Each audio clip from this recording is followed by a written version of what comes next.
जानकारी देने के लिए फिलहाल आगे बढ़ लेते हैं। भोपाल से बड़ी खबर आ रही है जिसका रुख कर लेते हैं। कक्षा 10वीं और कक्षा 12वीं का पेपर लीक से जुड़ा हुआ मामला है। प्रिंसिपल टीचरों के साथ चपरासी बाबू भी पेपर लीक में शामिल हैं। जी हां, बड़ी खबर इस वक्त की हम आपको दे रहे हैं। 4 प्रिंसिपल 23 शिक्षकों को बोर्ड के काम से हमेशा के लिए हटा दिया गया है। प्रश्न पत्र की गोपनीयता भंग करने में सभी को माना गया है लिप्त, कसूरवार माना गया है। इन शिक्षकों को कभी भी मंडल का अब कोई काम नहीं दिया जाएगा। तो बड़ी कार्रवाई की गई है उन लोगों के खिलाफ जो पेपर लीक मामले में शामिल रहते हैं। कसूरवारों के खिलाफ बड़ी कार्रवाई। रंजना हमारे साथ इस खबर पर ज्यादा जानकारी के साथ जुड़ रही है। रंजना, ये बड़ी कार्रवाई देखी जा सकती है। भोपाल से जो बड़ी खबर है कि 10वीं और 12वीं की जो पेपर लीक मामला था उस में शामिल होने वाले कसूरवारों के खिलाफ कहीं ना कहीं ये बड़ा एक्शन दिख रहा है।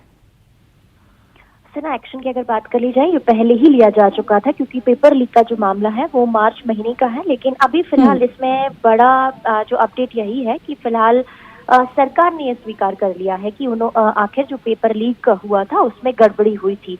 और जिस तरीके से जो प्रोफेसर्स हैं, जो प्राचार्य हैं, जो टीचर्स हैं, चपरासी हैं, वो इस पेपर लीक में शामिल थे, इस बात को खुद सरकार ने स्वीकार किया है। और ये कहा गया है कि अब जो प्राचार्य हैं, शिक्षक हैं, उन्हें बोर्ड के काम से हमेशा के लिए हटाया जाएगा। कभी भी उनको बोर्ड के काम में शामिल नहीं किया जाएगा क्योंकि प्रश्न पत्रों की जो गोपनीयता थी उसको भंग करने में ये सभी जो प्राचार्य हैं, टीचर हैं, वो शामिल रहे थे। तो इस पूरी मामले में अभी फिलहाल जो बड़ा अपडेट यही है कि सरकार ने स्वीकार किया है कि गड़बड़ी हुई थी और उसमें प्राचार्य, टीचर के साथ जो ये तमाम लोग हैं जो शामिल थे। लेकिन फिलहाल इन सभी को पुलिस ने पहले गिरफ्तार कर लिया था, एक्शन लिया जा चुका था।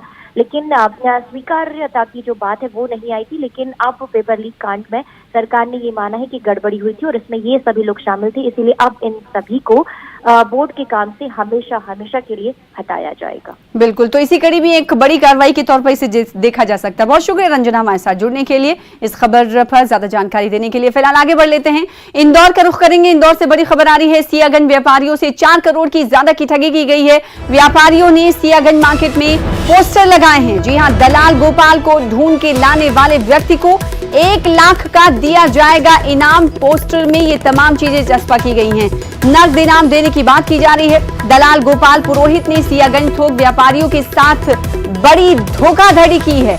लगभग आधा दर्जन व्यापारियों से ठगे हैं 4 करोड़ रुपए। सेंट्रल कोतवाली थाना क्षेत्र का ये मामला बताया जा रहा है। तो लगभग आधा दर्जन व्यापारी हैं जिनसे ठगी की गई है। सेंट्रल कोतवाली थाना क्षेत्र का ये पूरा मामला बताया जा रहा है। मिथिलेश हमारे साथ, हमारे संवाददाता इस खबर पर जुड़ रहे हैं ज्यादा जानकारी के साथ। व्यापारी तंग आकर पोस्टर लगाते हुए देखे गए, व्यापारियों की मांग क्या है मिथिलेश? सबसे पहले मैं आपको बताना चाहूंगा कि जो सियागंज मार्केट है वो मध्य प्रदेश का सबसे बड़ा किराने का थोक का बाजार है। करीब 100 साल ये पुराना बाजार है और मध्य प्रदेश के सबसे बड़े मार्केट में से एक है। यहाँ के व्यापारियों ने सियागंज में चौराहे पर पोस्टर लगा दिया है। गोपाल, एक दलाल गोपाल पुरोहित के नाम से एक पोस्टर लगाया गया है और कहा गया है कि जो भी व्यक्ति इन्हें ढूंढ के लाएगा उसे 1 लाख रुपए का इनाम दिया जाएगा। जो पूरा मामला है 4 करोड़ रुपए की ठगी से जुड़ा हुआ है। अभी तक जानकारी जो सामने आई है कि जो कपिल पुरोहित है, माफ कीजिएगा, जो गोपाल पुरोहित है, गोपाल पुरोहित ही पहले यहाँ पर व्यापारियों के साथ में काम किया करते थे। नारियल और शक्कर के व्यापारियों से ये जुड़े हुए थे और दूसरे शहरों के साथ में जब व्यापार होता था, जो बिजनेस किया जाता था, उसके बीच में मध्यस्थता का काम करते थे। यानी छोटे व्यापारियों के साथ में बड़े व्यापारियों के बीच में दलाली का काम करते थे। यहाँ से जो सामान है दूसरे जगह पर बेच दिया और उसके जो पैसे मिले थे वो खुद अपने पास में रख लिया और जिसकी राशि करीब लगभग 4 करोड़ रुपए के आसपास है। इसलिए इस गोपाल पुरोहित से कई बार व्यापारियों ने संपर्क करना चाहा लेकिन उनसे मुलाकात नहीं हो पाई। जो एयरपोर्ट स्थित जहाँ उनका मकान है वहां भी जब व्यापारी पहुंचे तो वहां पर वो नहीं मिले। इसके बाद चौराहे पर पोस्टर टांग दिए गए हैं और ये 100 साल के इतिहास में पहली बार हो रहा है जब व्यापारियों ने किसी के लिए इस प्रकार का पोस्टर टांगा हो। हालांकि अब पूरा मामला जो है अंदाजा लगाया जा सकता है कि व्यापारी किस हद तक परेशान हैं। बहुत शुक्रिया हमारे साथ जुड़ने के लिए, इस खबर पर ज्यादा जानकारी देने के लिए। फिलहाल आगे बढ़ लेते हैं। सूरजपुर से बड़ी खबर आ रही है। साइबर ठगी का शिकार हुआ ट्रांसपोर्टर। ठगों ने बैंक खाते से उड़ाए 6 लाख रुपए। कस्टमर केयर बनकर ऑनलाइन ठगी की जा रही थी। ट्रांसपोर्टर ने थाने में ये मामला दर्ज कराया है। तो बड़ी खबर, साइबर ठगी का शिकार हुआ है एक ट्रांसपोर्टर और उसने अब मामला दर्ज करा दिया है। ठगों ने बैंक खाते से उसके 6 लाख रुपए उड़ा लिए।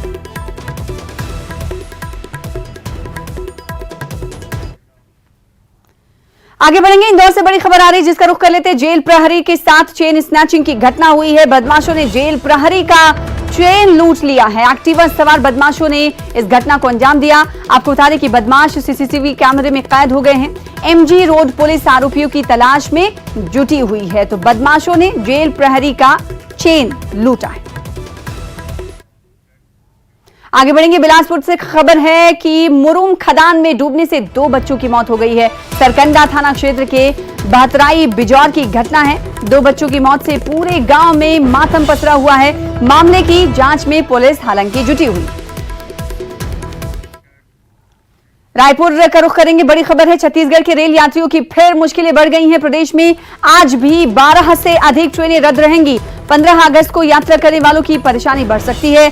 22 अगस्त तक ट्रेनें प्रभावित रहने की बात सामने आई है। 12 से ज्यादा ट्रेनें रद्द रहेंगी। वहीं 4 ट्रेनों को मार्ग परिवर्तित कर चलाया जाएगा।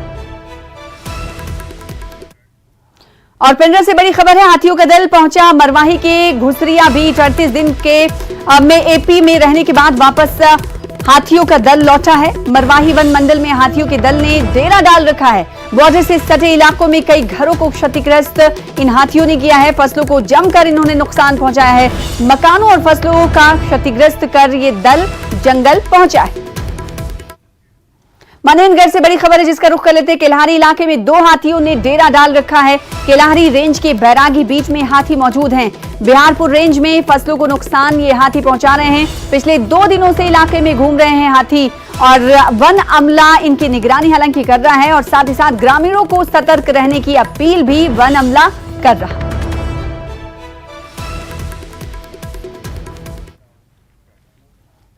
फिलहाल इसी के साथ 8 की ताजा खबर में इतना ही। मुझे दीजिए इजाजत। लगातार देखते रहिए तमाम खबरें हमारे साथ जुड़कर। नमस्कार।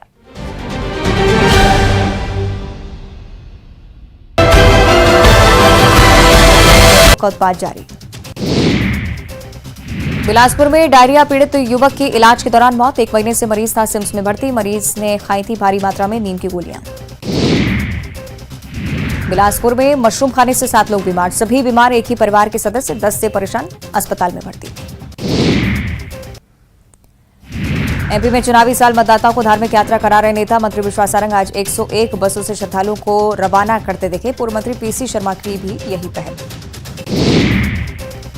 नर्मदापुरम में सिंधु रोड पर दिखा तेंदुआ। स्थानीय लोगों में दहशत। वन अमला अलर्ट। दमोह में केंद्रीय मंत्री का दिखा अलग अंदाज। क्रेन पर सवार होकर केंद्रीय मंत्री प्रहलाद पटेल घंटा घर पर लगाते दिखे झंडा। हर घर तिरंगा अभियान से जुड़े। इंदौर में चोरी के 2 आरोपियों को तालिबानी सजा। घंटों पेड़ से बांधकर काटे बाल। पुलिस ने दोनों को भीड़ से छुड़वाया। इंदौर में ओवरटेक से नाराज कार सवारों ने किया हमला। 2 सगे भाइयों पर किया चाकू से हमला। एक भाई की परिस्थिति गंभीर। इंदौर में मॉल के बाहर OMG2 फिल्म का विरोध। परशुराम सेना ने जलाया अक्षय कुमार का पुतला। फिल्म के दृश्यों पर आपत्ति। उज्जैन में लोकायुक्त में पदस्थ 2 आरक्षकों को 5 साल की सजा। 2016